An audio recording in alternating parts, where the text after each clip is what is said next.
going on, everybody? Welcome back. Welcome to the House of Nerd Show.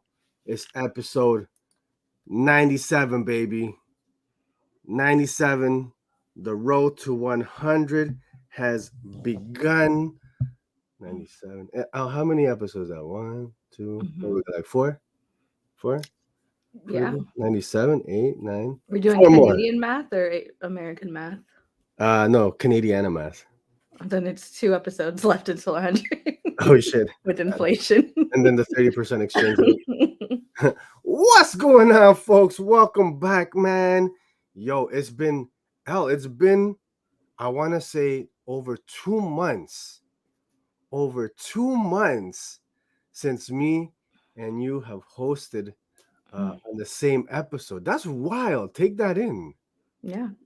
And please run rampant with the rumors as to why. Well, you decided to take you wanted February. You wanted all of February off. You said it's my time to shine. It's my people's month. I said, okay. Yeah. You know, I can't be mad at that. That's cool. You held down our people for most definitely. Most definitely. But you know what? More importantly, Sergio, just lean back a little bit and just enjoy the presentation. Lean back? Yeah, just enjoy the presentation momentarily. Yo, get out of here. No. Because we have something special for you, Sergio. Oh my God, what's going on here? Oh, happy birthday, buddy. Feliz cumpleaños. You deserve it. Thanks for all the amazing times we've had. Thanks for all the amazing recommendations, amazing creatives you brought on board. Thanks for everything you do for the channel. Enjoy today, buddy. Hi, Sergio. Happy birthday. Thank you for everything that you do for this community and making it such a great place to be every Sunday. We appreciate you. And enjoy your birthday. Hey, happy birthday, Sergio. I hope this year is your favorite one yet and that you have lots of birthday shenanigans to enjoy. Take care. Have a good one.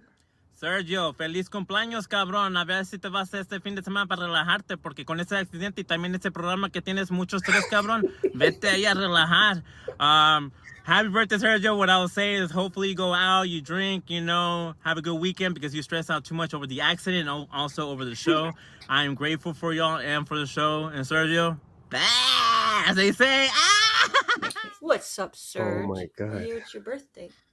So, are you going to use your birthday as an excuse to get totally wasted? Because if you are, I'm in. Happy birthday! Hey, Sergio. Happy birthday. I hope you have a great day with your friends and family. I'm grateful for our friendship and now partnership in the website. It's going to be an awesome project. Hope to see you soon.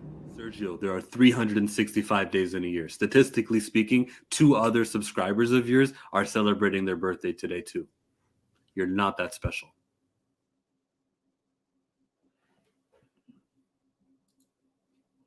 There you go. It's okay. You can wipe the tears.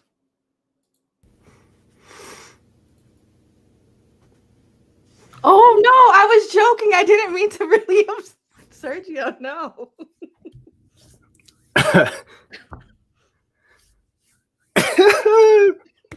Damn, yo. Oh no, let's go back to the regular content. So happy birthday. Yes, thank you. Man, you know what? I'm very happy I'm wearing these glasses right now.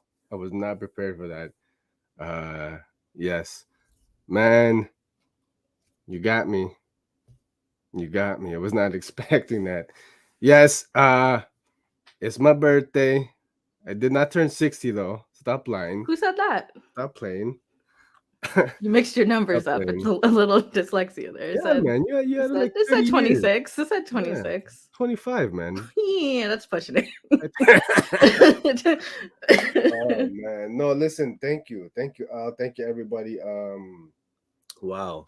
That means a lot, honestly. That means a lot. For sure, man. I'm a little discombobulated right now, man. Yeah, no, thank you guys for real talk. Appreciate that, man. Yeah, my birthday. I went out last night with the homies, had a few drinks. That's why I had the shades on this morning. Too much to drink, not enough sleep. But thankful I got the shades on, man, because I'm not trying to have everybody see me you know, like that. Oh man, come on, you can't do that to me. And I did the whole classic birthday thing where I don't acknowledge you. I don't. Oh man. He was so rude to me before, and I said, you know what? I'll pull this right now. I'll pull this video right now. Oh, man. That's wild. Thank you guys, man. Oh man, you guys just made my day. Yes. Yeah, it's funny, man. Okay, you take over the show. I don't even know. I think I've been reprimanded enough for taking over. How do we move on? The show. Oh man, let's give a shout out to everybody in the community. Who do we got here? We got Ms. Film Noir 565. Good morning. Thank you for joining us. And I see the big homie Keisha's literary labyrinth. let me say it again. Mm-hmm. Keisha's literary labyrinth. There we go.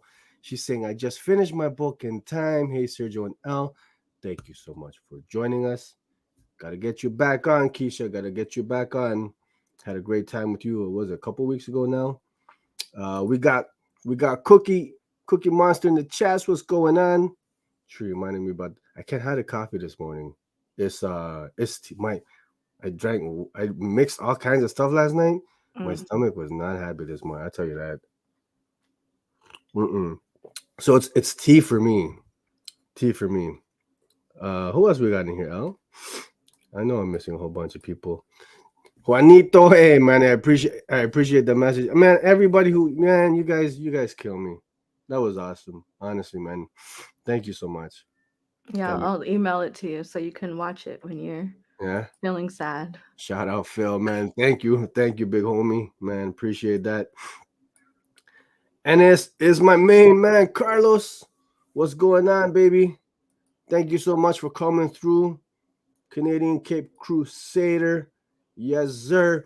We got a fun episode planned today, folks. We're talking some dope books. What do we got, Elle? We got Nightwalkers for a Copper Drop. Mm-hmm. We got we're talking our we got Swamp Thing, maybe House of Slaughter, 8 Billion Genies. Yeah, we're talking some of our favorite reads this week. Oh, what you been up to, man? You haven't been here for a couple weeks. Mm-hmm. Everything good? You cool? No. I spent the last 2 weeks putting that video together. Oh my gosh. Is that why you took the 2 weeks off? Yeah, I took the 2 weeks off to no, I'm just kidding. Get out of here. No, I went, I had some family stuff to do, and then I've been sick, so then I was I guess I can come back this week. Yeah. Right. Yeah. I mean, you publicly told everybody I was taking the whole month off. And so I was like, oh, is this quiet firing? No, if it was quiet firing, I say I don't know if she's coming back. But so good. I'm here. We're good. We're her. But yeah, nothing new. I did Pink Buzz a couple times, but that's it. I haven't really been trying to ease back into reading. Okay. So we're gonna talk some you're talking novels or comics. Comics? Yeah, because I think during the holidays. Did you stop for a minute? Yeah, because just nothing was really coming out that was I felt like. Okay. But it's getting back into the swing of it. Okay, cool. Dope. All right, man. Hey, like I said, it's been over 2 months, man. So this feels good. Feels weird. It feels weird, but it feels good. Yeah, it feels weird, but it feels good. All right. Hey, listen. While we're here, I'll take this opportunity. I teased it a few weeks back. Folks, I haven't forgotten about it, man. Just waiting on the rest of the copies to arrive in. They should be in any day now. So expect early next week. Details on how to cop the House of Nerd Show's very first exclusive, courtesy of my main man Richard Morgan, for this Blam and Glam number 5. And I believe the Kickstarter for number 6 is currently live. Oh, my main man Richard is here. Yes, sir. Perfect time. Hey, what do they call that? Elle? Synchronicity. Synchronicity. You know, there you go. I love how it works out sometimes. You spoke him into existence. I did, man. Yes, I was just saying. Compliments of the main man, Richard Moore. Look at this, baby. Super dope. You guys are gonna be able to get your hands on one of these super limited bad boys very, very soon. Details coming shortly, man. Cannot wait to get you guys a detail. But yeah, I love this, man. Look at that. And like I said, Kickstarter for issue number 6 of Blam and Glam is currently live. He's saying my spidey senses were twitching. Yes, sir. And that's not the only news, folks.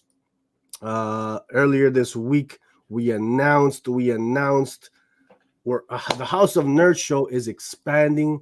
Website is coming very soon, folks. We're talking like, early March, man. Myself and the big homie Oscar, all the way from Peru, we said let's expand, let's increase our coverage, man. We want to grow this community. So we're opening up the site, and we want just dope people from the community or anybody to join the team, man. No writing experience needed. Comic reviews, comic experience, think pieces, all things like that, man. And we're really trying to a lot of people have responded, and they've got some great ideas for content for the website. So that's what we're trying to do. We're trying to keep it free and open for people who want to contribute. And I think we said in one of the posts, it's still going to be the House of Nerd, even though it's the website. So shenanigans, man. So you guys got some crazy ideas, some fun, left field ideas. Let us know, man. We're excited about this. Oscar is going to be my co-editor, co-creator on this joint. So I tried to get him on. I don't know if he's in the chats, but we're excited. So to all the folks who have reached out, we've had a bunch of people. We're sending out emails beginning tomorrow. So keep an eye peeled, man, on details on how we're moving forward with this bad boy. Very, very excited about this, man. Yeah. What else is going on, huh? What else is going on? Well, it's funny you say that, because I just so happened to buy the other domain. Oh yeah? What domain did you buy? thehouseofnerdshow.com. The House of Nerd And Show. it's just going to be think pieces on all of the think pieces that you guys publish. Say word. Say word. Okay. Every single post is just going to be a think piece on the post that was posted. So what you're saying is I should have snatched up the House of Nerd Show as well, too, eh? You should have snatched up all of it. All of them, all of the variations. Yeah. Oh man. Okay. Is that what it's gonna be? House of Nerd Show. It's House of So houseofnerdshow.com. I'm gonna get houseofnerdshow.ca, and that will be where I give my opinions on Canadians from the House of Nerd Show. The Canadian nerddom. Okay. Just my American lens of the Canadian comic culture. The American lens of the Canadian comic. Yeah, because we need that. Yeah. We need that. I feel like that's much needed. Mm-hmm. I feel like that's much. Okay, looking forward to the content, Al. Thank you. Yeah, you know what? Anything I could do to contribute.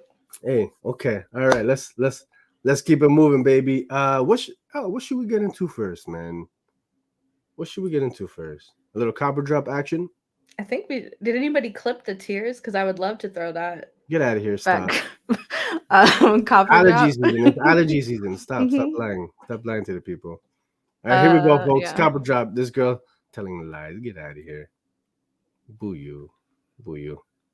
You can hit the video, or shall I? Oh no, you can't. I thought you were going to. I was gonna throw the banner up when you were done. Okay, here we go, folks. Copper drop time.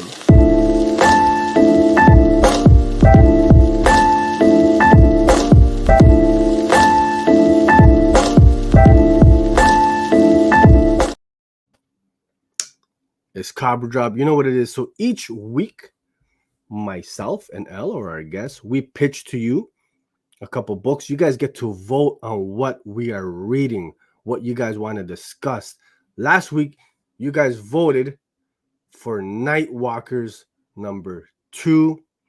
So normally we go with the number ones, but I said let me switch it up a bit. So it was Nightwalkers up against Zombicide number 2. Both Source Point Press books. You guys voted for Nightwalkers. This is from Cullen Bunn on art, Joe Baccardo on colors, Cullen Johnson, and lettered by Justin Birch, who for whatever reason I feel like he's Canadian. I could be wrong on that one. Birch? Do you Justin think it's because Birch? it sounds Canadian? Sounds Canadian-ish. Birch. Justin Birch. Yeah. So Elle, you managed to read issue number 1. Why don't you let the fine folks hit us with a premise? What is this book about, man? And how is Bunn putting out all this content? It's incredible. Well, this is about a lady who's in she's an addict in a recovery center, rehabilitation, a nice one, because we know that a lot of the parents in there got money. It's in complete isolation. Everybody leaves early, all the employees leave early one day, and they're like, hey guys, peace out. Don't get into the drug cabinets while we're gone. Yeah. And then the next thing you know, chaos, world chaos, everything's. And so you have they basically break up into 2 factions, the people who believe that help will come and the people who feel like they have to fend for themselves against Nightwalkers. Yeah. So I mean, that's it, folks. Yeah, so issue 1 was very cool. Definitely I enjoyed that. So I wanted to check out number 2. And before I get into the details, check out these variants. This is the variant for number 2. How sick is that? It's like the night variant or something like that. I don't know, but I love it. And then I got the same one for I love this one. This is for number 1. How sexy is that? Well, too much glare, but I just know it stank. You know what I mean? Ooh. No, the drippings. I want to say, I think it's a really sleek cover. I love it. Sexy? Nah. Ew? Yes. I don't know. I find it super sexy. I love it. It pops, man. I think it's sleek. I love the cover, but would I say it's sexy? No. Yeah. Negative arousal from it. Okay. Yeah. It moved for me. I bet. It moved for me, ma'am. I'm telling you, good at. You're also a degenerate, so it's moving now. Shit. Ooh. Looking at yourself. What you doing down there? Weirdo. Get me down. So yeah. So yeah, thanks. Set up very nicely there, Elle. Nightwalkers number 2. It starts off the opening. We're getting more background, I guess, information on what exactly is going on. Because you know what I will say, Elle? After reading 1, before I read number 2, I wasn't entirely sure what kind of monsters or creatures we're dealing with in this story. Going into issue number 1, I thought this was like a straight up I assumed it was a vampire book. Yes, the family show definitely went out the window with that comment. Now, oh, you gotta be appropriate, man. It's like 11 a.m. on a Sunday. Come on now. It's 8 a.m. on a Sunday for me. It's family time, even worse. But you know what I'm saying? Like, did you get the feeling too? Like, were you unsure of after number 1? Like, I didn't know what kind of, because traditionally a Nightwalker would be like, I would assume vampire. Yeah. And then with all the imagery, it was giving vampire. But from the first one, I didn't know if it was going to be like feral or if they were going to be like refined or how monstrous would they be. But I also like the idea that we're kind of also seeing this fallout from the lens, again, to reuse that word over and over again today, from addiction. So everybody's monsters are different, I feel. So I think I didn't expect to see a traditional vampire from that point of view either. So And so far we're not, which I'm really digging. And even after number 2, I'm enjoying like this mystery of what exactly these creatures are. I'm leaning towards vampires, but it's not like, you know, blatantly clear, which I really enjoy. You know, we're dealing with addicts, so we're dealing with demons who are metaphorical, right? And then the actual demons in the book as the main characters, they're calling them, right? You know, demons. But I gotta say, I'm really enjoying Joe Baccardo's artwork on this one, and Cullen Johnson. Can I say that or no? You could try. You threw them all together into one. Cullen Johnson. There we go. Cullen. Yeah. Cullen Johnson. Apologies, Cullen. I don't. Yes. Cullen. What am I saying? Cullen. No. So we didn't get the source point, man. You guys come on. You guys got to hit us up with you're late on the review copy. So only check that out. Love it, man. Love it. Like, great stuff. Listen, you know, when you're reading a Cullen Bunn book, you're gonna get quality storytelling, but the art by Baccardo and Johnson really elevating this story for me, man. I think he's selling a bunch of his personal books too on Twitter. I saw that. I was going through the prices too. I said, "Ooh, this is like a deal." I might have to peruse. Here's our main character. Her name is, now how would you pronounce it? Is it Serene or I don't know if Serene? it's supposed to be Saren or Serene. Yeah. Folks. I assumed it would be like Serene just because serenity, rehabilitation, addiction. Yeah. But check it out. So I mean, really great story, guys. Honestly, pick this one up, man. I think, you know, I've read a whole ton of you can take me down now, man. Yeah, definitely was on it. I've read a whole ton of Bunn's book. I mean, he's just pumping out content. This is one of my. This is the ones I what I'm trying to say. The ones you enjoy. I enjoy more. Yeah. You know, really digging it, man. Atmospheric with the art. Again, I gotta give the props to the artist on this one, man. Baccardo, Johnson, you guys are crushing it, man. Yeah, really digging that. Moody, man, and I love the mystery surrounding it. You know, our guys, the main characters, they're escaping the rehabilitation center from these creatures. They're on the run through the woods. They find like this kind of abandoned town, and I'll leave it with that. I won't give you guys more details, but really setting up the story nicely, and yeah, just check that one out. I can't recommend it enough. Source Point Press. So for me, easy. It's a cop. What are you calling this one, man? Yeah, I'm enjoying it so far, and when I get my hands on, I just didn't feel like going to pick it up in person, so I didn't read it yet. That's cool. Yeah, it is. Which are you getting? Are you getting the A cover? Or are you getting those night? Whichever they have up there. They're like because there was like there was like what would you call it? Like there's a guy who has a storefront by me, but he usually only sells like eBay stuff, like things brought in, comics brought in, but he just started selling like new comic book day books. Okay.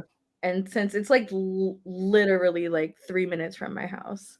Nice. And I've bought from him before, like from eBay, and then just picked up in person. That's usually where I get my CGC books from. I got you. So basically, whatever he's got available is what you're grabbing. Yeah. Okay. Fair enough. That's kind of where I'm at right now. I'm kind of not too picky. Over the cover buying lifestyle, you know. Film Noir saying, looking forward to this issue 2. The first one was intriguing, wasn't it? Yeah. Actually, did you guys cover that on on the Tea Room? Yeah. Speaking of Tea Room, when are you guys coming back, man? It's been a minute. Yeah. Slacking. Give the people what they want. Come on now. Let's go. You know the emoji with the hand over the face, fake laughing.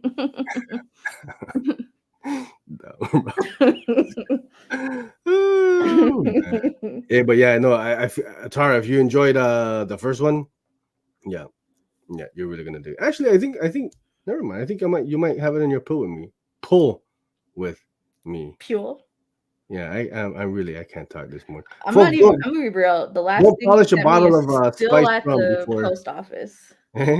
I said, I'm gonna be real with you. Probably the last 2 things you sent me are still at the post office. Oh, really? I just don't feel like Wow, that's going to the rude. post office. That's rude. Come on, man. I sent you some heat, some dope books there, man. Yeah, and they're safe. They're in an inside box. Okay. They got room to breathe.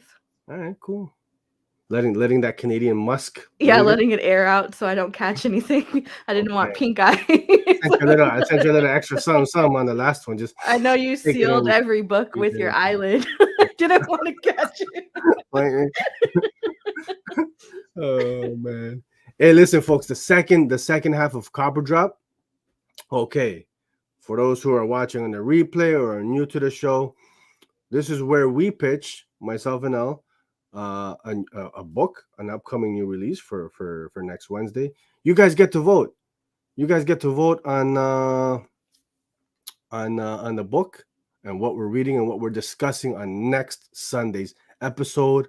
I think I'll go first. Elle, if you can get that banner for me, please. Right away. My book is Blue Book number 1. This is from James Tinian IV. Michael Oeming, he's a legend. He's been around in the game forever. From he's done Powers of Bendis and all kinds of crazy stuff. And then lettered by one of my favorite letters, Aditya Bidikar. So I mean, like, it's a no-brainer. This is at the top of my list for next week, and I'll hit you guys with a little bit of a premise on this one. In this debut issue, Tinian presents what he calls his true weird stories, tales of ordinary people encountering the strange and the impossible. Teaming with artist Michael Oeming, they retell some of the most popular UFO and alien encounter accounts, starting with the infamous Betty and Barney Hill abduction, the widely publicized and very first abduction that went on to shape and influence all future encounter stories. And then it also includes a short story called True Weird Coney Island by James Klaus Jansen and Aditya. So you know what? I'll be honest with you guys. I'll be honest with you folks. Not gonna lie. I didn't realize these were stories based on real events, if you will, right? So that's kind of throwing me for a little, but still, regardless, super excited. And you can see here some of the interiors. I mean, check it out. I mean, Michael Oeming does what he does, man. I love it. I love the aesthetic. I love the vibe, man. This is right up my alley.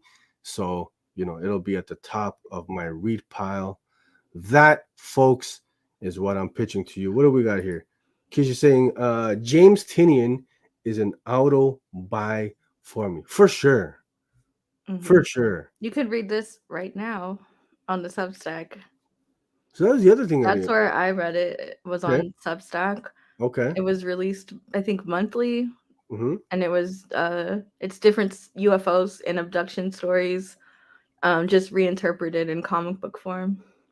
Oh, man. So spoiler alert, did you read them all, or?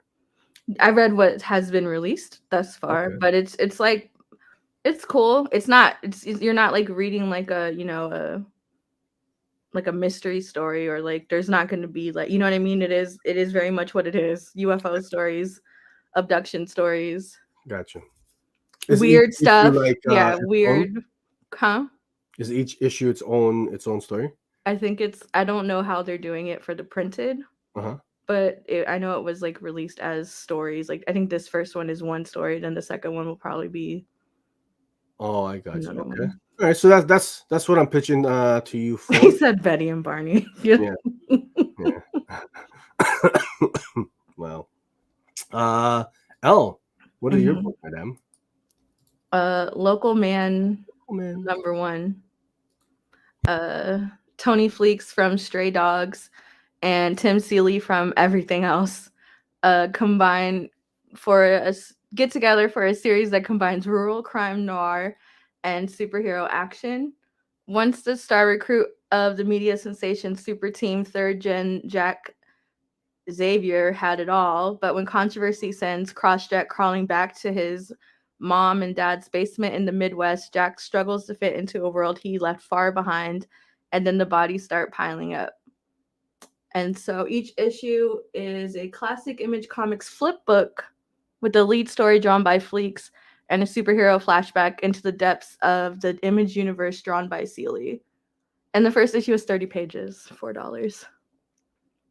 30 pages of content, y'all. Damn, yo, that's not too bad. So I like the idea that it's like they're drawing on the inspiration from like past Image classics to use as like a background foundational story for like this guy who's down and out and possibly vigilanteing. Yeah. Because I feel like a lot of times with these kind of stories, once a vigilante, it's kind of hard to go back to regular life. Okay. So I like that idea of it. I mean, it sounds like an interesting premise. Fire covers. So the poll is up, folks. All right, your choices for next week's discussion and reading: Local Man #1 or Blue Book. The poll is up, and then at the end of the episode, we'll check the results and see what you guys have voted to read. I'm excited. I'm excited that you gave them your likeness for the cover. That's super cool. Yeah, look at that. Same shaped head and everything. Kind of got the, you know, Yeah. A little bit. Maybe Yeah, the chin could be a little more rounded, but throw a goatee on that bad boy. It's you. Oh my gosh, man. Hey man, listen, stop throwing me for shout out Default 167 Greg, my man. How you doing, buddy? Hope all is well on this beautiful Sunday morning. How's the weather over in your neck of the woods, Al? Because it's kind of, I'm looking actually, it's kind of drab over here. Muggy, raining like it is every day. Yeah. We had like random snow last week and the week before. Snow? I didn't think you guys got snow out there. Yeah. We usually get it late winter, early spring. Oh wow. Yeah. For that reason, I thought it was like kind of like Vancouver, like very, very little snow. We don't get like a lot, like maybe it'll last like a couple weeks. Okay. But it's but you know, it's that on top of like the road infrastructure in Washington is awful. So if it rains, if it snows like 2 feet or even a foot, like everything's closed for the next 2 weeks because nobody has their lives together. There's so many hills, so many unfinished roads. So okay. Lots of snow days for no reason. While we're live, before we get into the weekend review, I just want to give a shout out to my oldest. Look what he got me for Christmas. How dope is this? That's cool. I love it. Love it. So Funko's doing these new things, like these boxes, these cases. I mean, I guess they've been doing it for a little bit now, with the art in the back and stuff. Yeah, I like the Mariah Carey one with the record in the background. Is there really one? Yeah, for the Christmas one, yeah. Get out of town, bro. Did you get that? No, because my kids are, one thing they're gonna do is take a Funko out the box when I'm not in the room. So oh my gosh, man. You gotta put it up high where they can't reach. But later, I'm a sucker for this is my favorite Wolvie suit. The gold and the brown. Mm-hmm. Yeah. So shout out to my boy. I got it up, man. Love it, man. Yeah. Yeah. I'm not really like some okay, man. Come on. Don't do me like that. Some folks, they got like thousands of Funkos. I've got like legit, I think that's like my third one. Yeah, I have like, if I see one I'm like I'll get it, but I'm not like, I did collect all of the Conan ones, Conan O'Brien. I do have all the Conan O'Brien ones, and I have like a Stephen King one, but like everything else is like super random. Like just if I see it, I'll grab it if I like it. I like the Homer Moo that you got. Oh, that's my favorite one. Yeah, That's my little guy. Yeah, I love that one. I love that one. Yeah. Yeah, it was very thoughtful, man. I was like, man, you know. But you know what? What did your other son get you? Time to start a little drama. He got me a mug. It was great. I loved it. I loved it. It was a great mug, man. He's always it's Father's Day. Yeah. He's good. He gets me mugs. He knows I'm a mug guy. So he gets me, like, you know, different coffee mugs and stuff like that, man. Yeah. Shout out to one of my favorites, Amanda W, all the way from BC. We were just talking about BC, the weather out there. If you guys getting snow, how's the winter there? But shout out to fellow Canuck in the house. Thank you for coming through. I hope you're having a lovely Sunday. Yes, Elle, are we ready to get into a little bit of week in review action? Mm-hmm. Let's do this, baby. All right, here we go.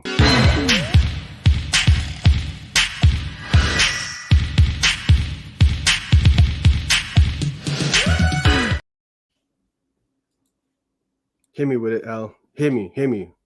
What are we talking here? What'd you read this week? Week in review. Yes, sir. Mm-hmm. Uh-huh. Wherein we review the books reread this week. Oh. For those of you who... Is that how it works? Yeah. Okay. Well, what made your week in review, ma'am? What made mine? Yes, I'm very curious. Super mid. Better not be. Super mid stuff only. Stop. 8 Billion Genies number 7. Yeah. You know, where we hit the 80s, the eight decades in this issue. Oh my God. So with that, you know, we have natural loss and unnatural loss, just based on where the characters before, where they were at with their wishes, because, you know, only like a handful of the main characters still have wishes at this point. Mm-hmm. And it's just a pretty book to look at. What it all boils down to is the art and the narrative. It goes hand in hand. And there's only one issue left. We're 80 years we've been with these same group of people, however different ways they've gone. And it's just I don't want to say, not necessarily heartwarming, because a lot of bad stuff has happened to the people in this book. Mm-hmm. But it was just really cool to see, like, to see them grow up, essentially, and the directions that they've all taken. And because, like, this couple, they decided to take their daughter, who was born in the first issue, at like the 8-year mark. They take their daughter to this city whose power around it is kids aren't allowed to use their wish until they're 25 if you live in their land or whatever. And so that's like their whole journey, is trying to make sure that they can get her there, because once the kids become of age to use their wish is around 8 or 9. Okay. But let me ask you a question, and this might be spoilers, but I kind of need to know right now. If they're 80 years now, so this is at how are the characters still alive? No. So this is like, it starts at the 8-year mark in this issue, because at 8 years, so basically the issues go up to that point in time. So it starts off at year 8, 9, and then it shows you what happens over the next 80 years. So the next one will show from 80 years and what happens over the next 800 years. Gotcha. Yeah. Gotcha. So the issue started at 8 years, but by the time it ends, we're at the 80-year mark. It's 8 decades. Yeah. Interesting. So and curious. So yeah. So like, this is Sunman right here from issue 1, the little black boy. He's a grown, he's a grown man at this point. And they show his legacy. He got really deezed in 8 years. No. Remember I don't know if you read past issue 1, but his wish when he was a kid was to be the protector of his family, and he became a man as a child. Oh. So he's been in a man's body since he was like 9, 10 years old, because that was his wish, to protect his mom, who's a remnant, and his dad. So at this point, you know, it's 80 years, not really spoilers. Obviously, the dad already used his wish in issue 1 to bring back his mom. So once the dad dies, his mom's going to disappear too, because she's just a remnant of his dad. So this is kind of that scene where he's like realizing now it's time for him to actually have to be an adult, because he's been trying to play one for so long. And now that he's actually an adult, he doesn't know how to like reconcile those two things, where people have been using him all these years as a weapon. And he's just now realizing that, like, without his parents, who is he as a person? I got you. And so, I mean, you know what's, I guess, I mean, this is issue 7 of 8, so you know, the penultimate issue. But I guess it's great to see that it's still in the top 3. So the quality has maintained, Elle? absolutely. For the series? Yeah? Absolutely. Okay. And I think it's, for me, it gets better and better, because it's always exploring like need versus want, and like what society's role is, like how are we responsible for each other on a humanitarian level.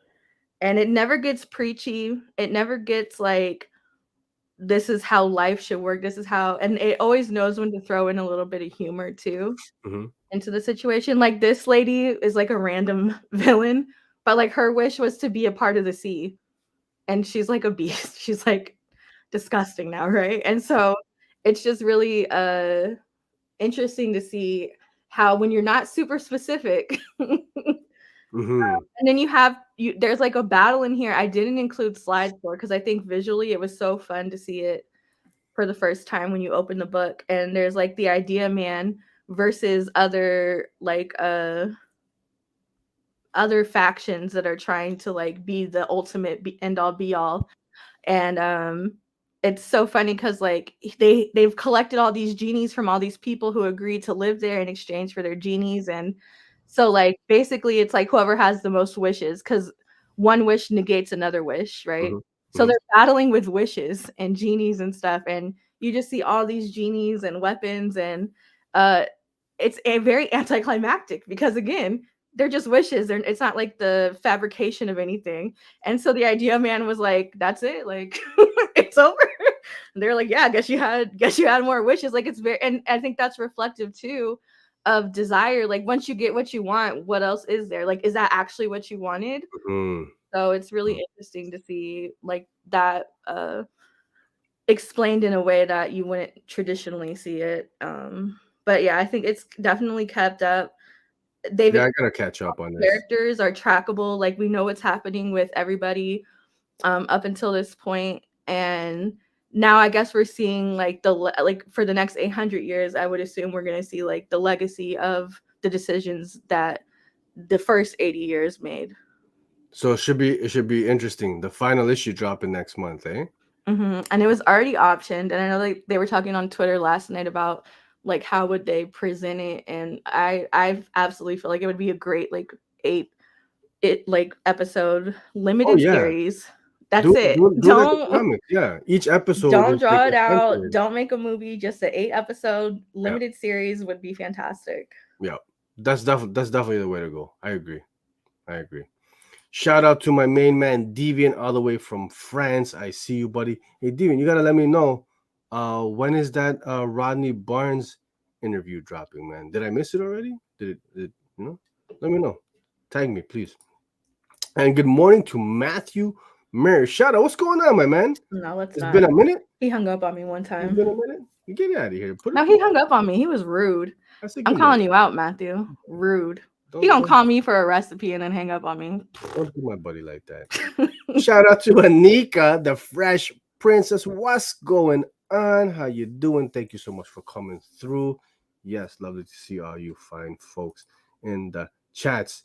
And who we got here? We got Figure Drawing. What's going on, my man? He's saying, to be fair, my cereal was optioned this morning.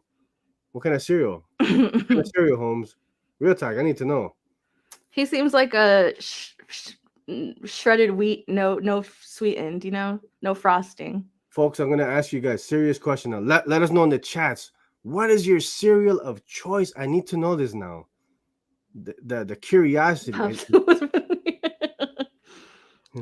I'm a frosted shredded wheat, but I don't really eat cereal, but I do. I don't know. What's And that? crave. I What is love that? those crazy little squares you crave, right?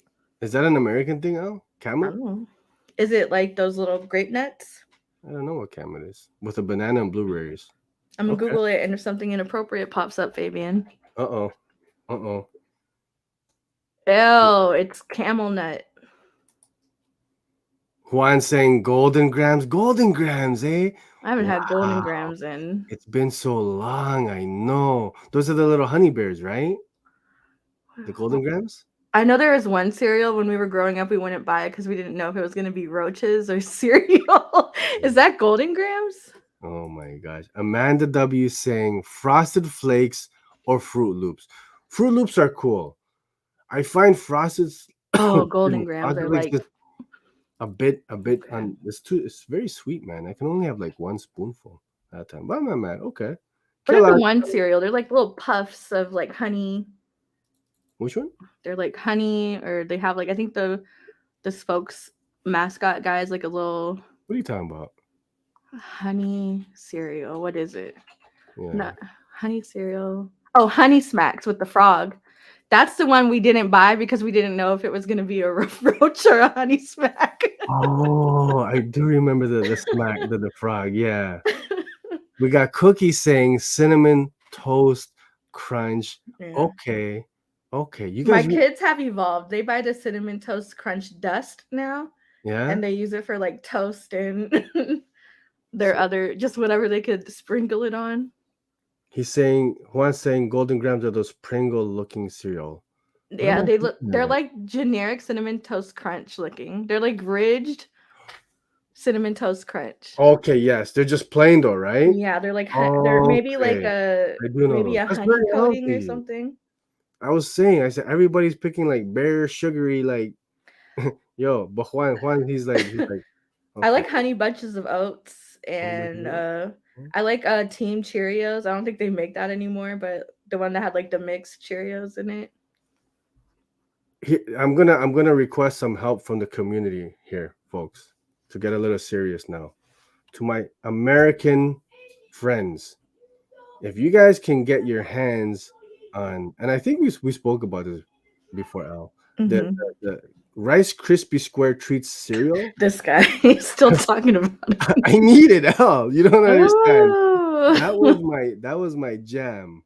I loved it, but they discontinued it in Canada for like several years now. It's probably been like over 10 years now. But Rice Krispie Square Treats, man, that was so good. So if any of you folks can get your and you know what? Your blood sugar is benefiting okay? from that 10 years of no. Oh, man, I'm telling you. I used to have stock in that, but Figure Drying saying Fruit Loops are good if you like your mouth shredded. Yeah. Yo, so hold on. That's my beef with Captain Crunch. Oh yeah, I love Captain Crunch, but it has to be like a 1 to 5 years kind of situation. Elle, it tears the roof of my mouth every time, unless I let it soak in the milk for like 2 hours. It'd be tearing my mouth, man. I'm like, yo, what's going on, man? I like me a good Cocoa Pebble. Not Fruity Pebbles are cool, but I like Fruity Pebbles. Like I don't really like sweet stuff. Yeah. But I'll do like a hey, let me tax my kids a bite of their, but not a whole bowl. Cookie likes the milk after the cinnamon toast crunch at the end. I'm not a milk person, so I like my cereal almost dry. Like just a little smattering of milk just to wetten it a little bit. I don't drink the milk after. You're like dry. No. Yeah. I eat my oatmeal like that and everybody hates it. I make my oatmeal like real clumpy. I like it dry. Oh, stop. That's like my pet peeve. I can't know. Hell, I have my cereal and in particular my oatmeal, it's gotta be soupy. Like no, ew. No, I can't do it. I can't do it. Let me ask you. But you put milk though. You don't put water, right? I put water because I don't like milk. No, and I put the littlest amount of water you can, just enough to get it to clump up. And then I put butter on top of it. That's gross. And I only really like apple cinnamon oatmeal. I don't really mess with nothing else. I hate oatmeals that have cream, fruit and cream oatmeal. Disgusting. You guys are gross.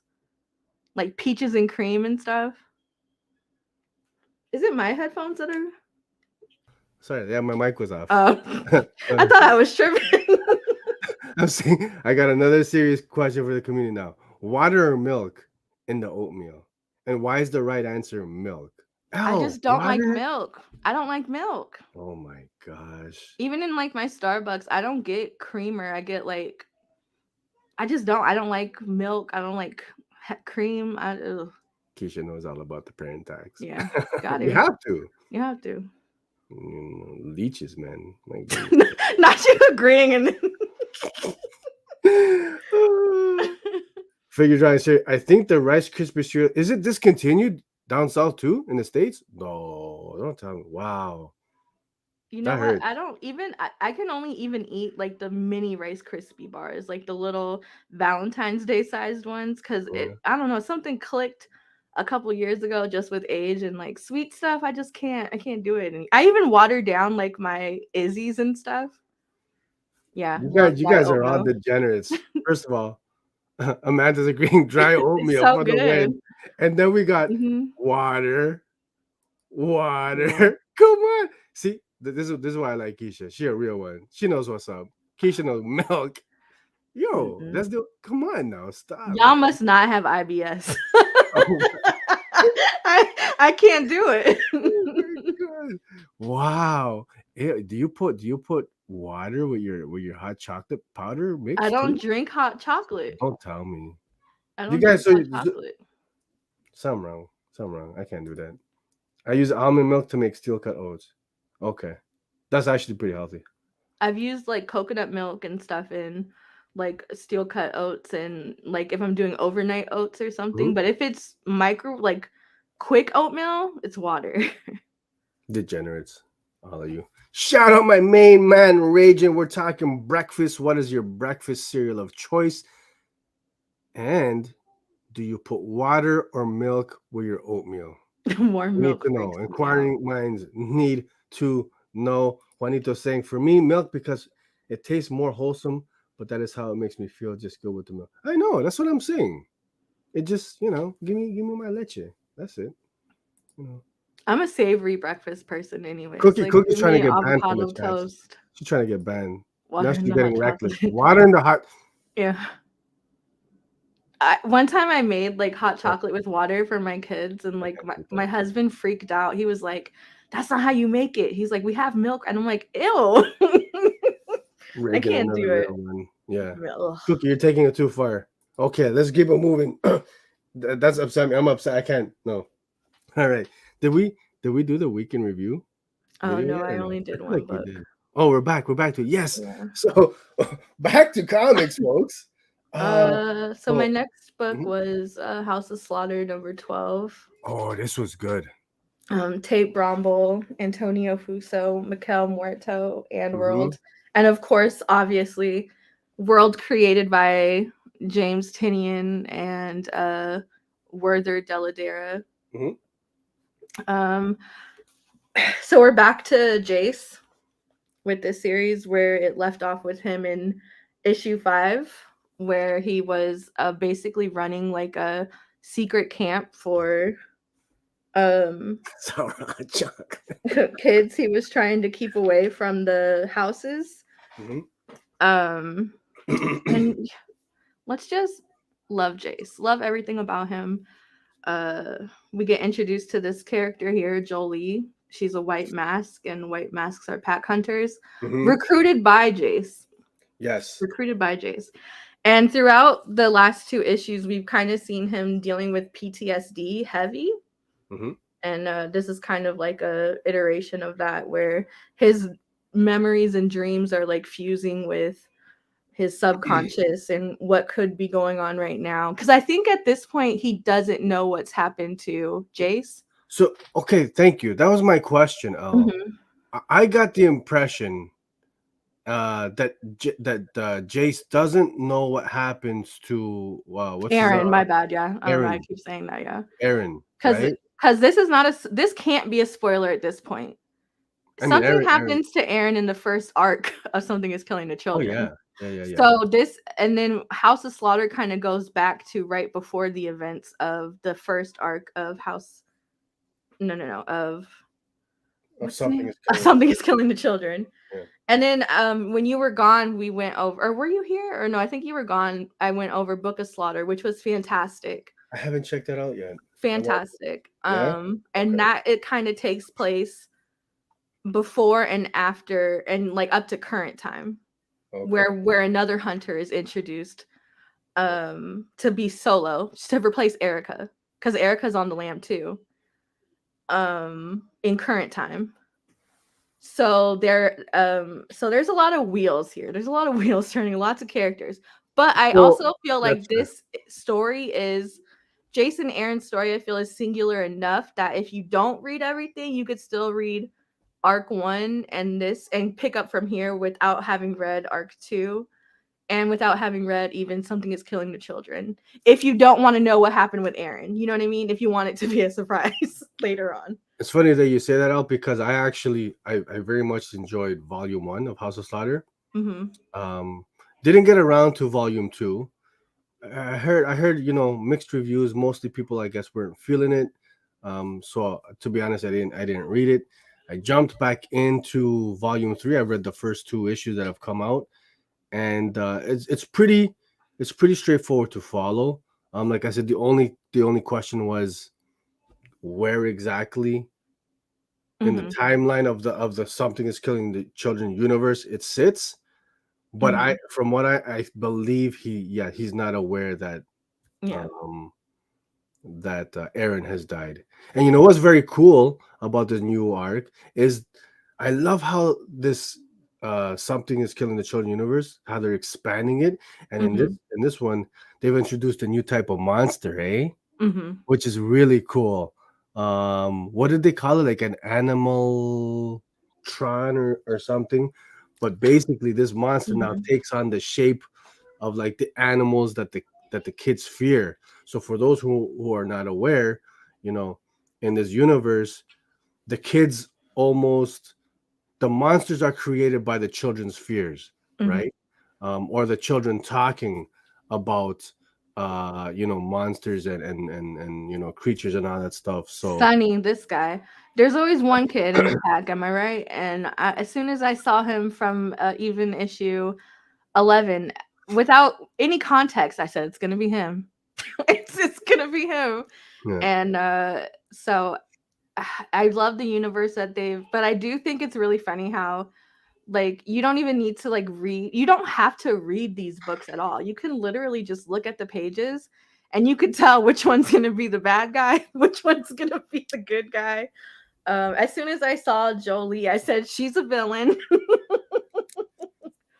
Even as a kid, even the just teasing before issue 12, I saw the covers for issue 12. I said she's gonna be the villain. She just looks like a bad seed. And sure enough, but is she really a villain? I guess it's contextual again. So I wouldn't call her a villain. Well, yeah. Wow. Yeah. Really? Considering Jace is our hero. Sweet baby Jace. He's trying to save the kids. All right.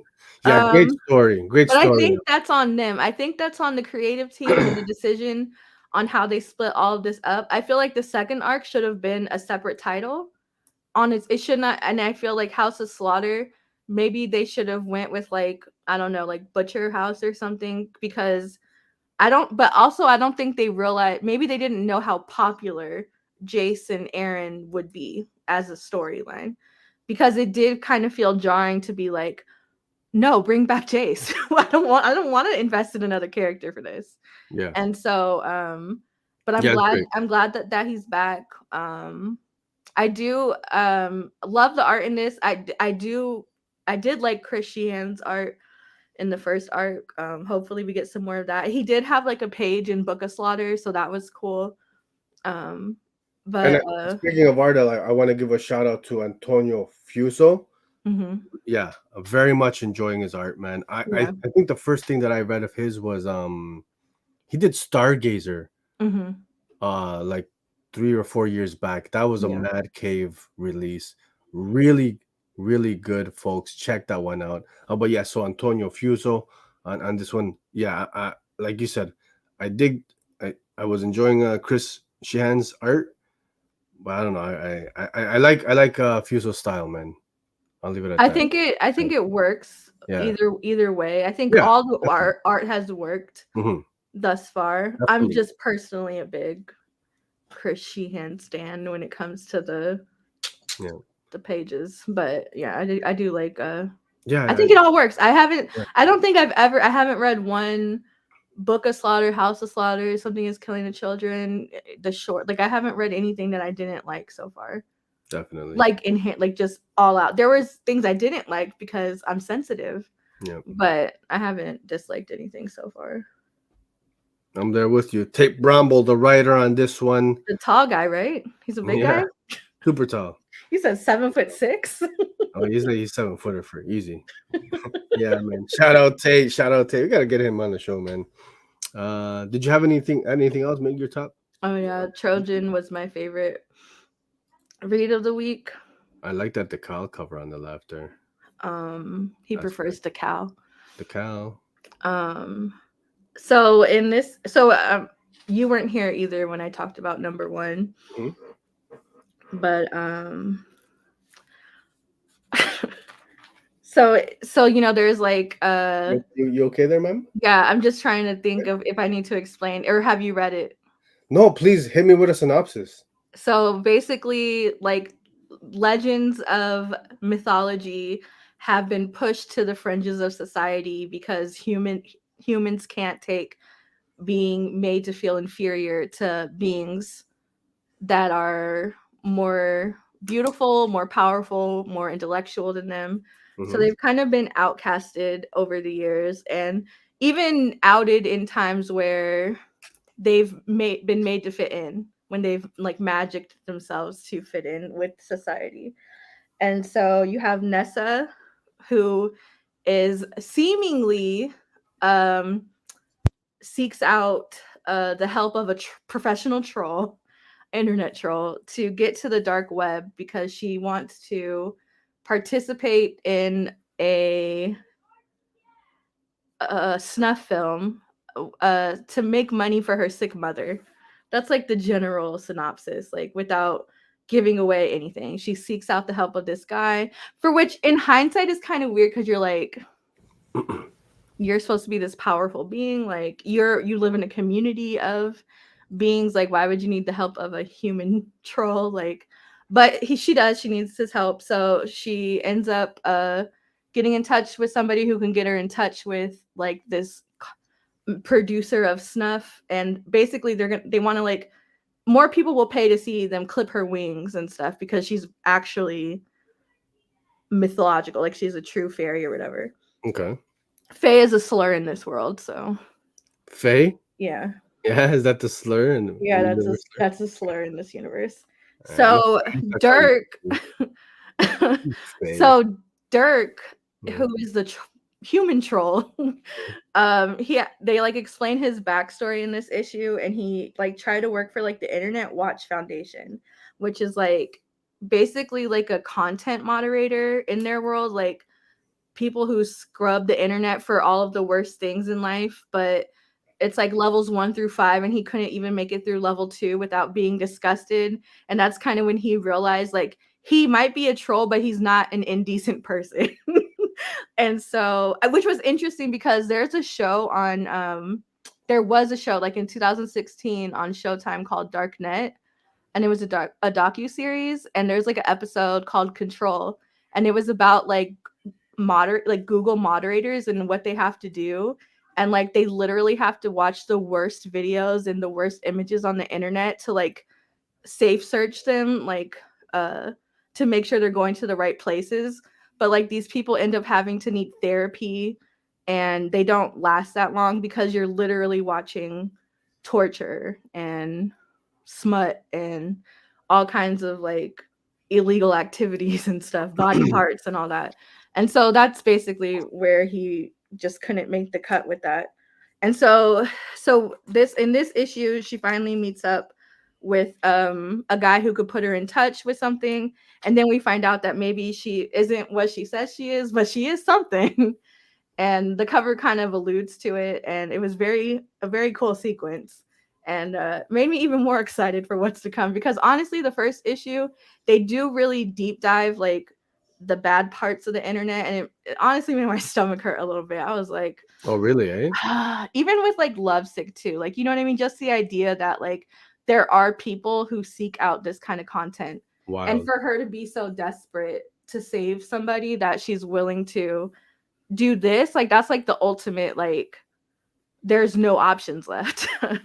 And so this issue made it worth it. You know what's worth it? That tongue is stinging on the left. Oh yeah, That she's tongue the pages. is stinging. Nessa is fantastic, and I think you'll really get a kick out of the images in the second issue. There's especially one scene that I think you're gonna love. Yeah. I got a request. Can we bring back, you know, what was it, like the early 2000s, you know, fashion of like, you know, with the tongue just up, you know.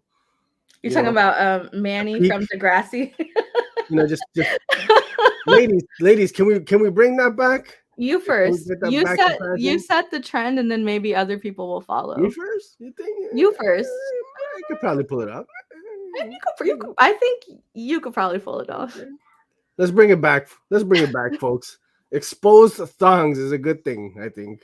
So yeah, that was my top 3. Okay. All right. Yo, what's going on? Actual Dracula, good afternoon. What's going on, my man? Fellow Mandem from the 6, Toronto, baby. Good to see you in the chats. Hope all is well. Yes, sir. Yes, sir. So yeah, man, that's some good books. So you had House of Slaughter, Trojan, and what was your third out? 8 Billion Genies. 8 Billion Genies. Okay. And I take it. You're agreeing with me, Raging. Let's bring it back, baby. Petition it. Cookie's like, absolutely. Let's start that one. Okay, listen. Top comment. Absolutely. This is a safe space. Yeah. What's said in the house stays in the house. Yeah. Did you ever partake in the exposed song trend? I was a child when it was popular. Okay. Yeah. Yes, I was too young to participate in that. That's a negatory then. Huh? Negatory. I was when that was I remember when Manny did it on Degrassi, and everybody called it like the Manny because it was like so edgy. And Canadian darling Manny, she was like the school whore. Regin agrees. Let's bring it back, baby. No. Let's bring it back. Cookie, you with me? Come on, me and you. The way climate change works, it's too hot to be out here with exposed thongs. Just swamp ass for everybody. But yeah, no, I was like in maybe middle school when it was popular, and then I was like in the 9th grade when, like, you know, those like ultra low jeans were popular. I was like in 9th grade, and I remember I tried to wear a pair to school. The trouble I got in. Oh man. Yeah, that didn't work out for me so well. So didn't work out. Why is that?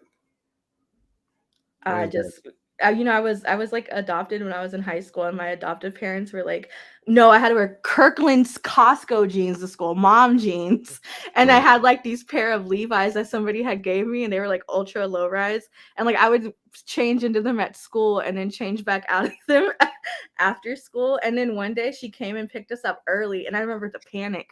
I was like, oh my God, I got to run to the bathroom, change my clothes, take off my makeup. It was too much work.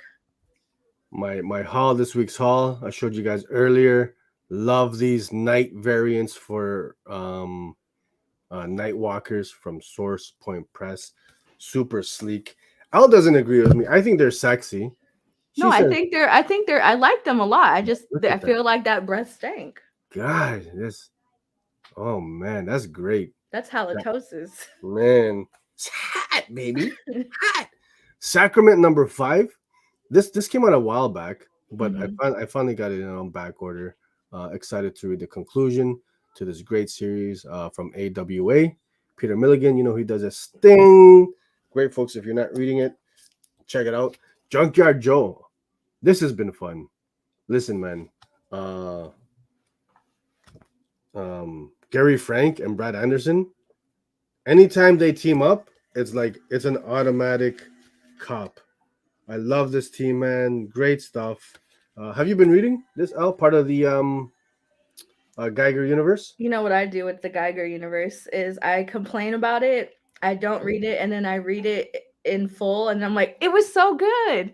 What took me so long to read this? Yeah. It wasn't necessarily on my radar just because I've said it before. Like wartime stories aren't usually my thing, but yeah, great art, man. Love it. It's been oh, look at that. I didn't even realize I had this one in here. No, 8 jeans. That's a womp womp. That's a womp. You were discussing the book, and I was like, I had to hear the whole time. Yeah, there you go. I gotta catch up on that. Eve, folks, from Boom Studios. Oh, please tell me you're caught up. Please tell me you're caught up. Wow. Not a real one. During Black History Month. Not a real one. And in February. What issue are you on? And in February, no less. What issue are you on? Shout out to mi gente, Victor Laval. Yo, my peoples. You know what I'm saying? I'm with you. Solidarity, my man. I know it's been great. Check it out. Nightclub. Yo, you can't go wrong. Mm-hmm. What, like, I think Spawn is the only other book that's at $1.99. Spawn is $2. Yeah. No. Is it $2.99? Yeah. No, it's $2.99. I lied. Yeah. But yo, I mean, come on. You know? Great art. Cool stuff. What else do I got here? Hey, Elle, come on, talk to me. Revolvers. Dope art. Christian Dabari. Mm-hmm. Simon Goff. They definitely are carrying the series. Yo, folks, if you're not reading this story, first of all, this story is messed up. Really cool concept. You got this Detroit cop who's kind of stuck in this in between kind of Hellraiser-ish world. He's being like, the tortured memory of, his wife's was murdered, and you got these crazy creatures. Like, yo, the horror vibes from this is like, how would you say? Is it fair to say like just that kind of Hellraiser, that gory? Oh, for sure, yeah. Man, yeah, great. I mean, yeah. Check it out. This one is from Top Cow. Yes, doing their thing. And then again, plug it one more time, baby. House of Nerd exclusive. Should be what am I trying to say? Mm-hmm. Details. Como se dice details? We'll let you know next week. Man, Richard Morgan crushed this one. Sexy. Which I think there's like a few days left in the campaign. Yeah. Too. So for number 6, which apparently I might be getting murdered in. One more time. House and nerd level or nerd, I mean, every nerd's dream have their own exclusive, right? Or at least for me. So super geeked out on this one. Are you in this issue out? I'm in issues 4 and then 6 that's about to come out. Yeah, your head couldn't fit in issue 5. Yeah. The forehead. Actually, the whole background of the entire issue 5 is just little pieces of my forehead. Man. Hey, shout out to Man Cave Theater. Good to see you in the chats, baby. I hope all is well on this beautiful Sunday. So I guess is it time for me to talk about my books? Yeah. All right. Here we go. Swamp Thing, Green Hell, anticipated return, issue number 2. I think a lot of folks issue number 1 came out, I want to say November 2021, folks. Mm-hmm. So well over a year ago. There was delays. The artist Doug Mankey had some health issues. Glad he's on the rebound. The comeback, baby, is strong, fuerte, man. He is not playing around on this one, and I'll show you some interiors in just a second. But did you read issue number 1? Yeah, I liked it. Mm-hmm. I'm telling you, when it dropped, it was really good. Folks, I'm telling you, check this one out. So we're dealing with a Swamp Thing story. It's set in a post-apocalyptic Earth in the future, and you've got the ocean levels have risen. Humanity is kind of, they're like on the brink of extinction pretty much, and there's a settlement of survivors who are like on the mountaintop in, I think, I want to say India or somewhere. But in any case, the what do they call them? The parliaments. So the red, the rot, and the green, they decide to create a creature to finally just eliminate the last little bits of what's left of humanity.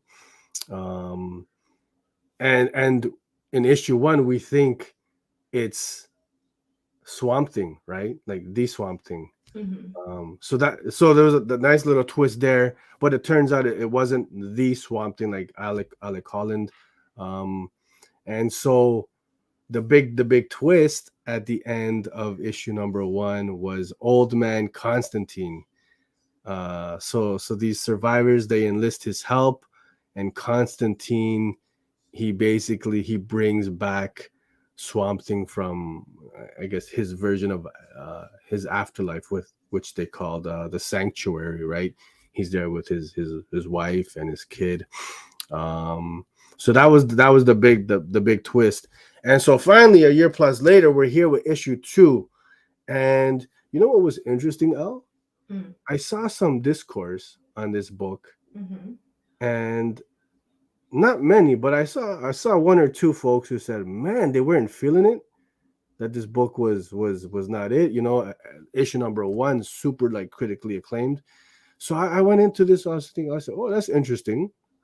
I gotta say, wholeheartedly disagree with anyone who says this was not, you know, up to par or to the quality of the first one. I think it exceeds, man.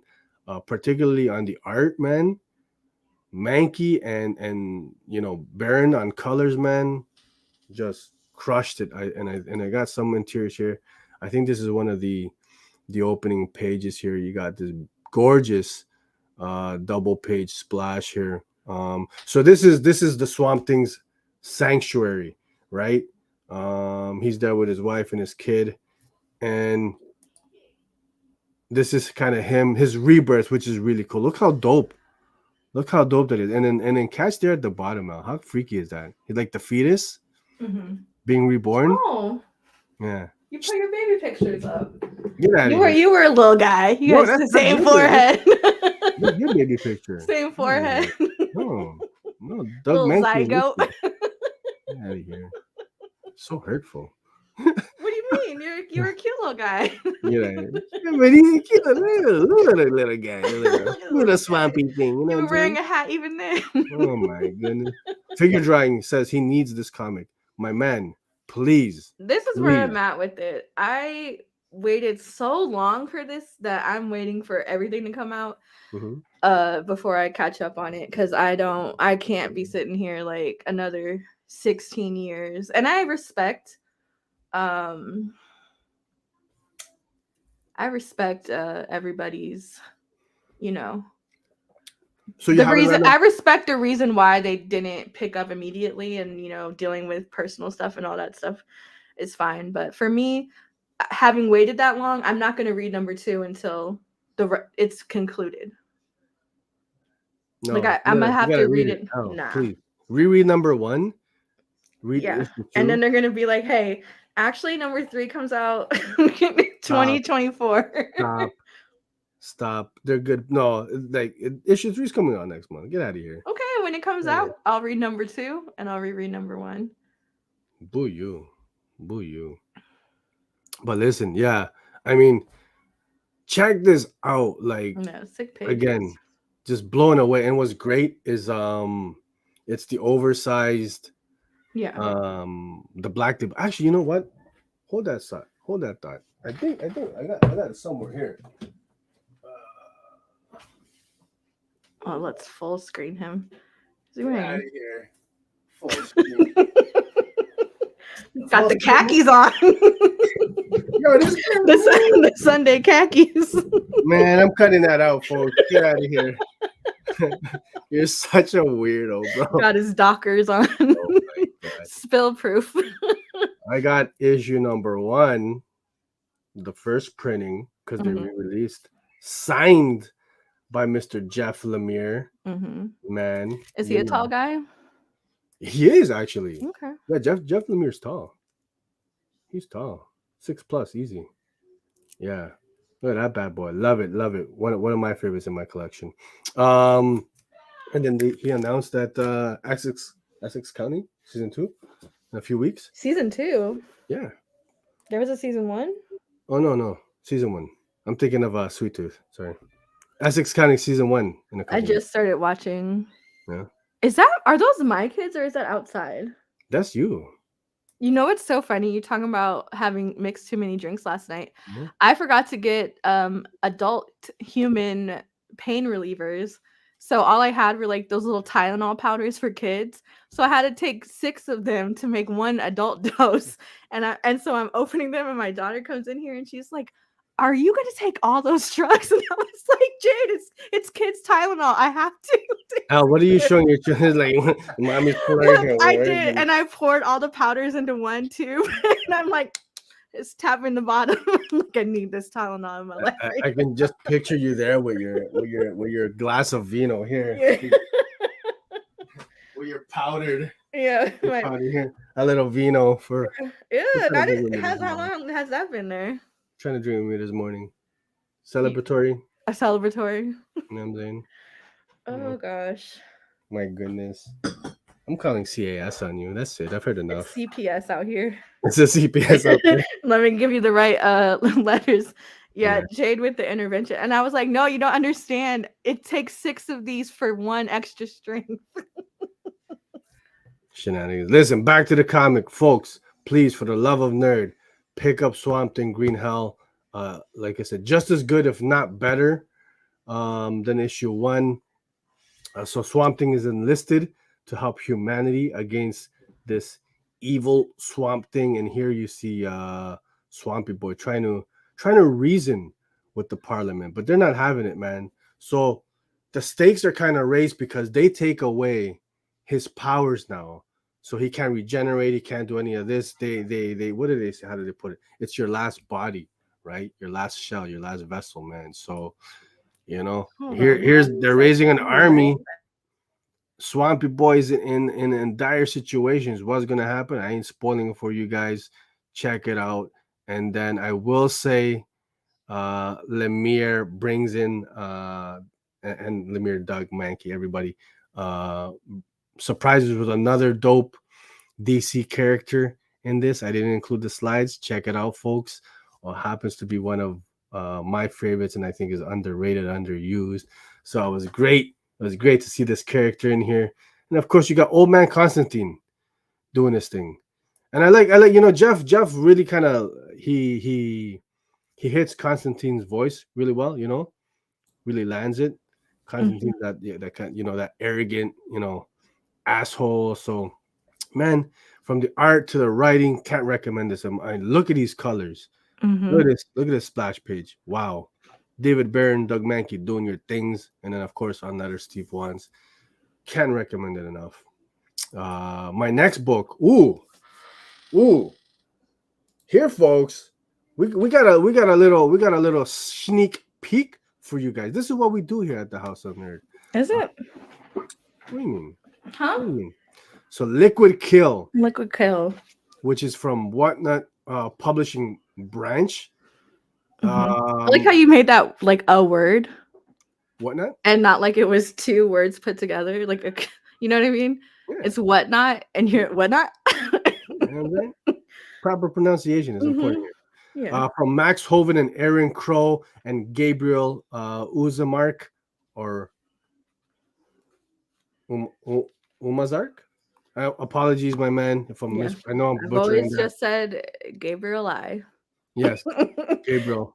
Because I've even like Googled like videos to see if I can see somebody pronounce it, and Oh, you can't pronounce it. Yeah, you too. No. Okay, so I'm glad I'm not the only. Mostly you, but yeah. No, mostly you too. What's it? Mostly just you. Anywho, from the same creative team who did It Eats What Feeds It, which was a scout book, man, and happens to be like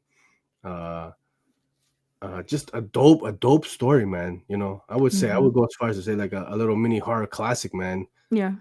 Very much enjoyed that one. So they're back, folks. Liquid Kill. So this was super highly anticipated, I think, for fans of the creative team of the book of It Eats What Feeds It. So this is a bit of I want to say, you know, I got a little bit of like cyberpunk-ish vibes. You've got this a group of assassins, right? Let me pull up the slides. There you go. Oh, before I move on, yo, check out these Oh, who does variant the one covers. on the left? I know the right is my dude. Who's on the left? On the left, you know what? Here, stall. I got it. Stall. So for me, it's very reminiscent of like 90s and like early 2000s like JRPGs and anime. So like Trigun, like Aeon Flux, like a little bit of like Evangelion, and but very much like that time period where it was like hyper violent and very long lines, and super cool though. But yeah, there's definitely like a cyberpunk kind of vibe to it. But I think that mixed with like that like 90s era anime for sure. I also got the anime vibe. So the one on the right there is Shintaro Kago. Yeah, Kago, yeah. Who does just the wild stuff. So that's a 1 in 50, folks. Okay. If you can get your hands on it, please tag us. We want to see these bad boys. And then the cover on the left is Jungji. Oh, okay. Jungji. Kim Jungji. Is it a 1 in something or? No, it's just the cover G. Like I'm about to go on eBay. I love that cover. Kim Jungji. Yeah. Let me see. I mean, they're both fire, man. So also, yeah. So we got a preview of this one. Actually, I want to give a shout out to Max Hoven, who hooked us up with the first 5 issues of this story, man. And listen, I'll say this: it did not disappoint. Lived up to the hype. You know, it was very highly anticipated for me. It's going for $120 right now on eBay. Which one? The Kago. Oh yeah, but it's a 1 in 50. So yeah, but still, you can always dream, right? That's crazy though. How much did you say? 120. That's wild, yo. That's wild. So I want to give a shout out to Gabriel right here. Again, love his art style, man. Now this is, to me, the definition of like atmospheric, you know, moody, you know. The I don't want to give too much details, but you know, the story opens up out in like the ocean. I don't know. I'm reading this. I got like a cinematic vibe, you know, like I could feel like the score. You know, I could hear the score. Oh, they have a Metal Gear Solid homage cover too. I'm about to get that one too. You're gonna get them all. Get them all. Get them all, man.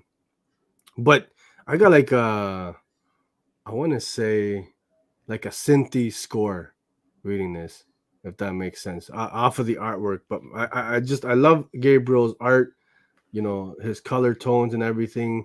And Max and Aaron did their thing with the story, man. Action, cool stuff, you know, like look at with this, like man. The long lines. That's why I'm like, yeah, like 90s anime, like Aeon Flux and just look at that, man. Like, how gorgeous is that? Check this one out, folks. If you can, I know not all shops are carrying the whatnot stuff yet, but if you can, definitely recommend it. What are your thoughts, Al? Anything else to add on this teaser dropping Wednesday? I'm into it. I like it. Yeah. Especially because you know, I grew up on that era of, you know, anime and JRPGs and stuff. So it's really cool. And it even like with it having the homage to Metal Gear Solid, like it makes sense because the tactical espionage aspect. You know, there's a lot of things at play in this story that are being set up even in just the first issue. So, and you know what? Such a departure from It Eats What Feeds It, where it was very simple, almost overwhelmingly quiet compared to everything that's happening in this. Yes. So it's really interesting the range from that to this. It doesn't even aesthetic. You know what? Vibes, it feels similar, but like mood and tone, it feels similar.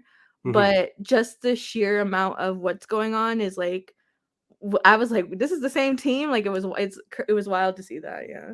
Thank you all. Yes, I did want to mention it. Very impressive, right? The range, like, and it's funny. Yeah.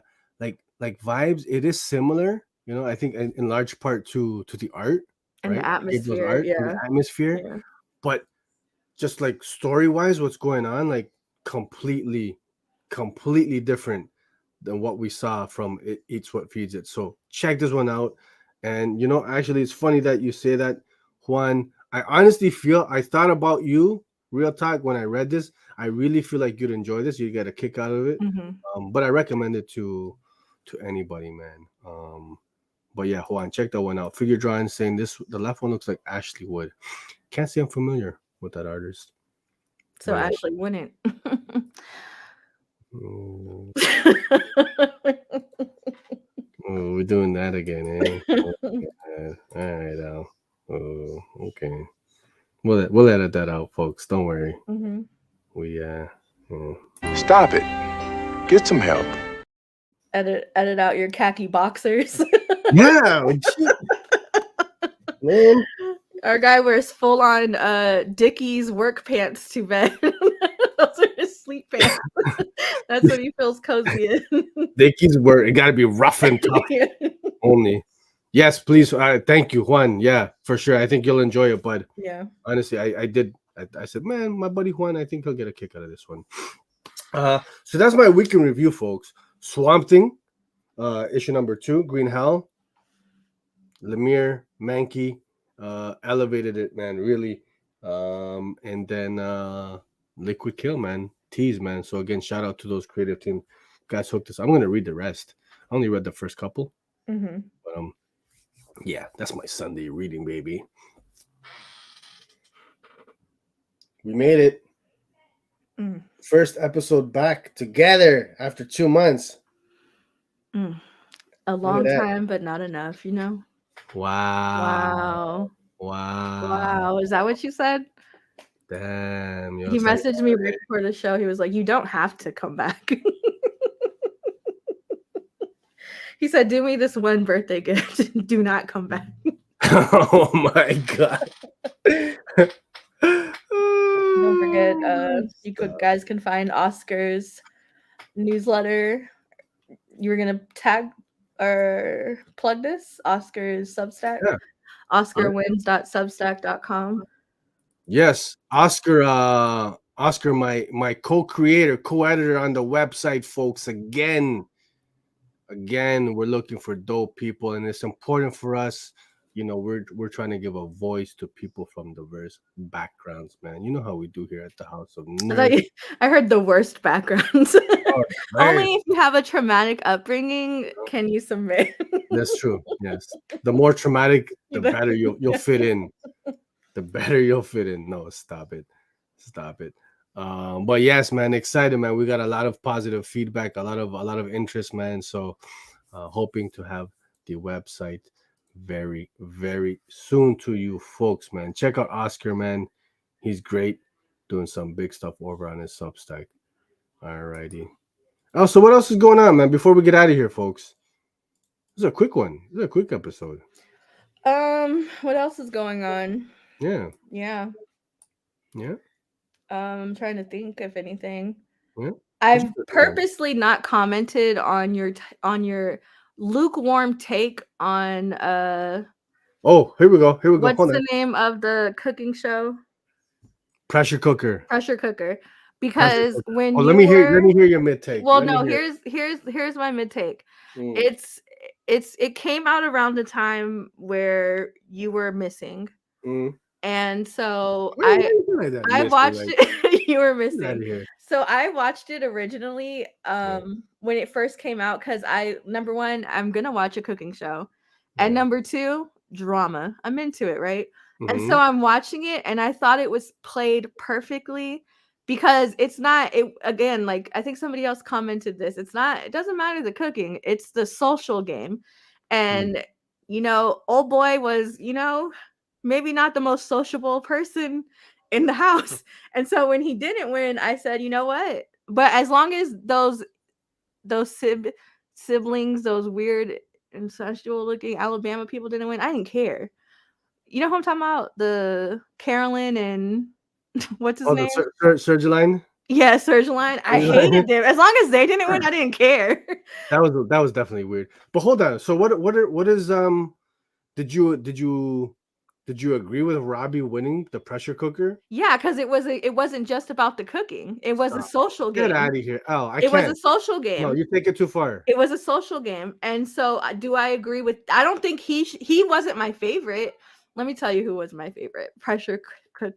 Oh, Mike, he actually won challenges. Yeah. The dishes were top tier the whole way through from beginning. No, but that wasn't the game. I can't agree. That wasn't the game though. No, that's too much. Folks, please. Am I the only one who feels like my boy Mike was straight robbery? Nah. No. I can't even do they why don't they have a picture? Robbie had no business even being in the finals. He didn't. He absolutely didn't. But again, it was a social game. I would have been like maybe Serge in the finals. Ugh, no, I hated him. Yeah, I mean he was a bit of a weirdo, but him and Caroline, like they deserved each other. I was like, no, both of you can go somewhere.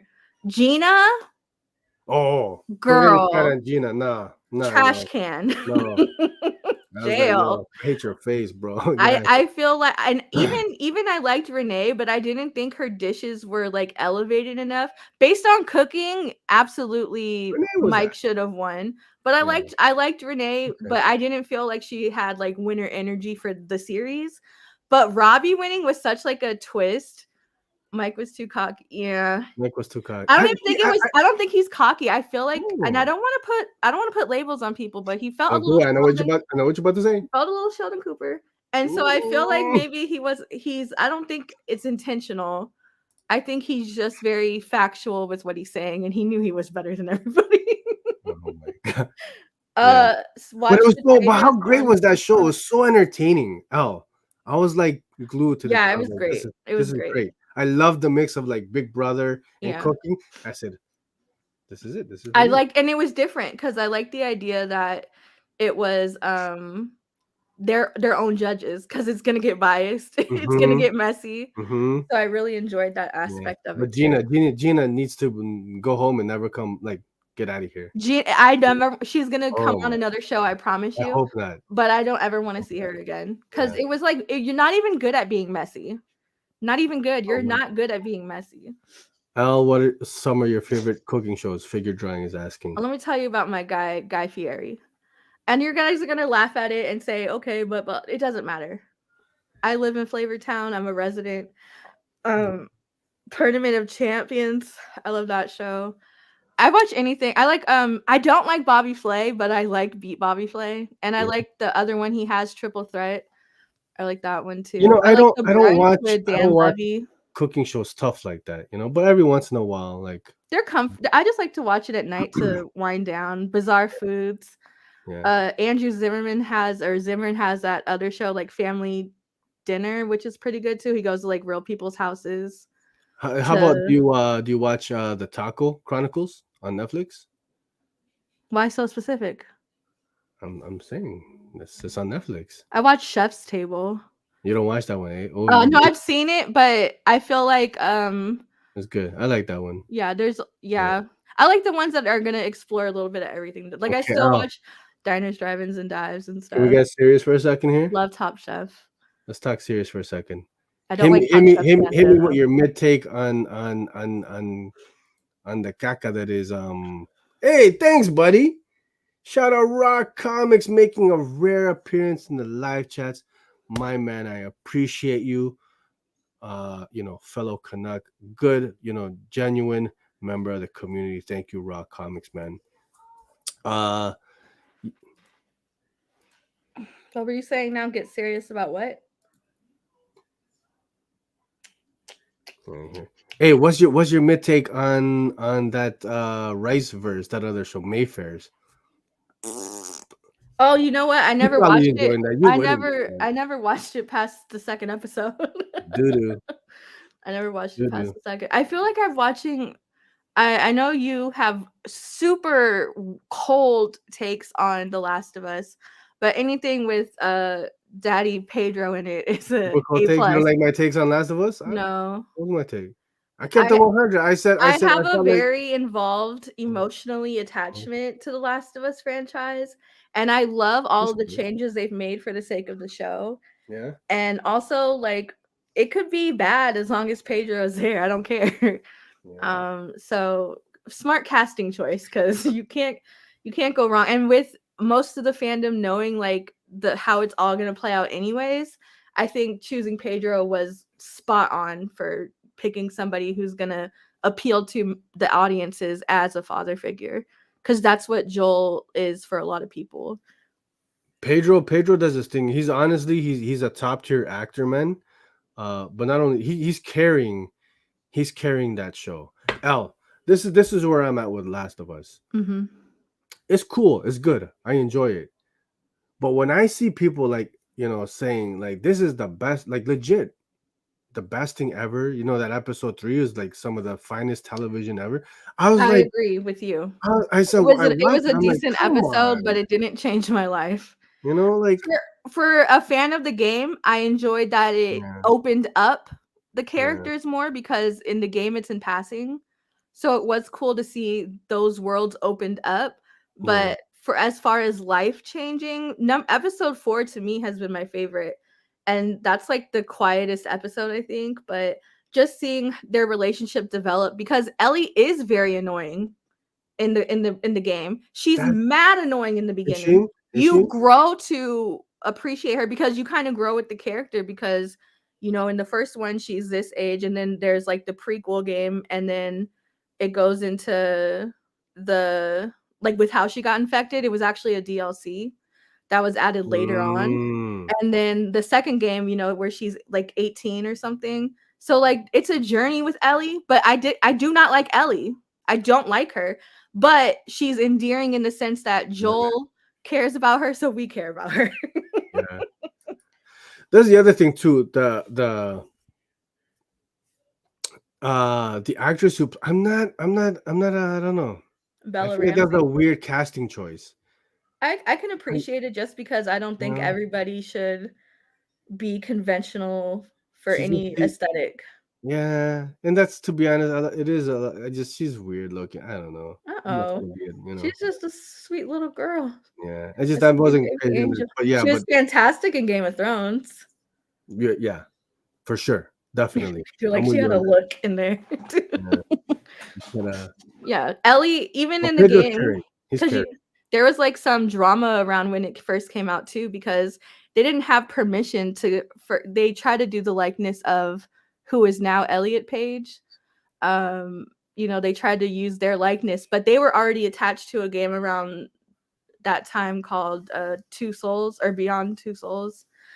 So their likeness was already being used and their voice at the time. So then when The Last of Us came out and Ellie looked exactly like the character from Two Souls, it was like, you can't, what is this? And so I see that they kind of altered her look a little bit for the sequel, but so for me, Ellie is open to interpretation. However, whoever they were going to cast, I was okay with it.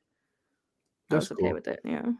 So where would you rank it in terms of, I mean, because I know you're a fan of the game and so, but like, where would you rank the show in terms of, I guess, just overall quality?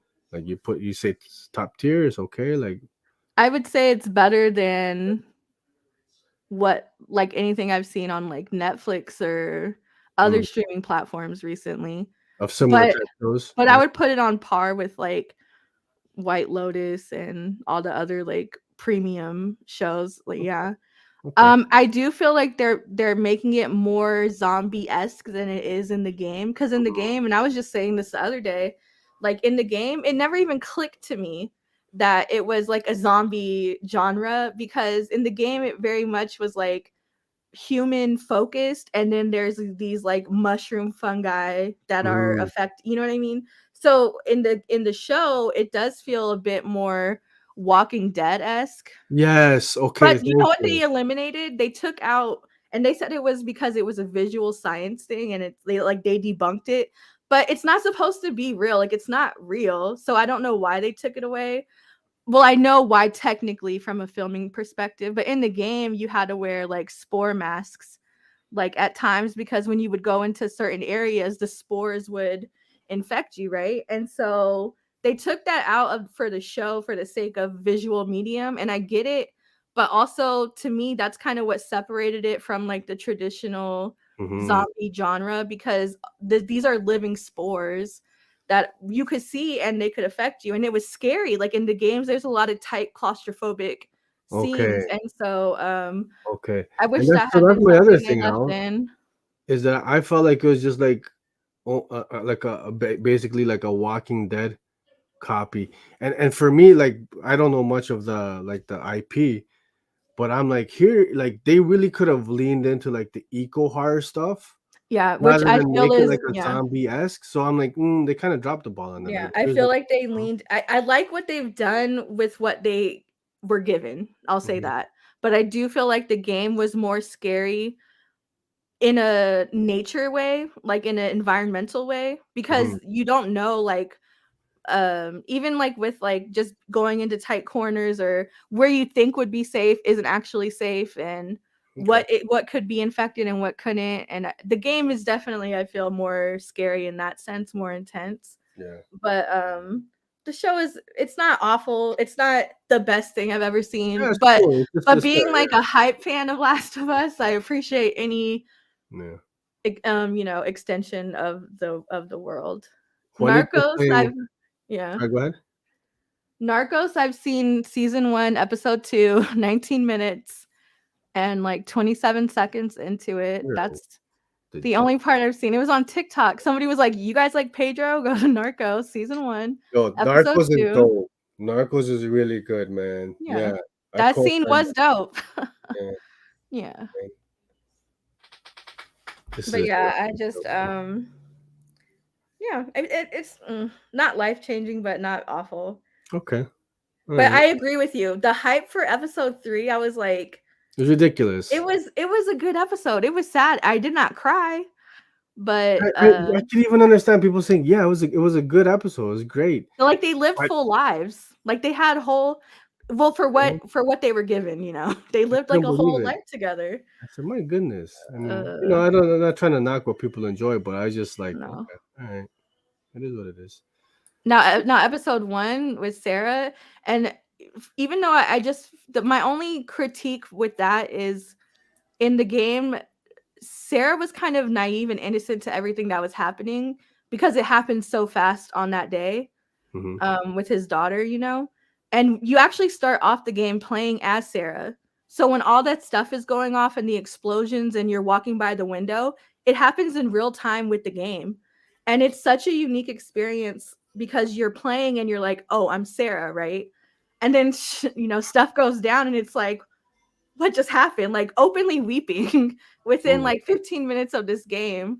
And but for the show, I wish that they hadn't shown her seeing anything or knowing anything, because I think that for Joel, that's what keeps him grounded, is knowing that she wasn't exposed to anything like that. You know what I mean? Like, her life ended when it did, and she didn't have to suffer any of the fallout. And I don't know if that makes sense, but as a parent, for me, like, I feel like it was kind of weird. I'm like, you can just she doesn't have to. I don't know. It was a little bit too involved, I feel. I felt like it would have had like a harder emotional punch if she had remained like naive to what was happening. And it kind of didn't show her knowing anything, just waking up and stuff is going down. I got you. I'm kind of there with you. It's a cool show. Not the greatest, but it's cool. Hey, this was fun, folks. Thanks so much for hanging out with us. We're back next week at 11 a.m. Eastern. Elle, what do we have cooking for next week? We got anything in particular? I gotta look at my Black History Month schedule and see if I can make it. Okay. Hey man, I appreciate everybody coming through. Enjoy the rest of the Sunday, and again, yo, wow, thank you for that message, the video, everybody that Elle, come on man, stop. I gotta cut that out. You got me on live, like forget it, man. No, that's very nice. Thank you. You guys are amazing, man. You guys are the best. I love you guys, man. Happy Sunday. We're out. Let me hit that outro. Where's it at, Elle? Where's it at? Here we go. Enjoy the rest of the day, folks. How's that time? You know what to do. Remain silent. No, you gotta say bye-bye now. I think you should say it. It's your birthday. Wow. All right, folks, we're out of here. My goodness, Elle.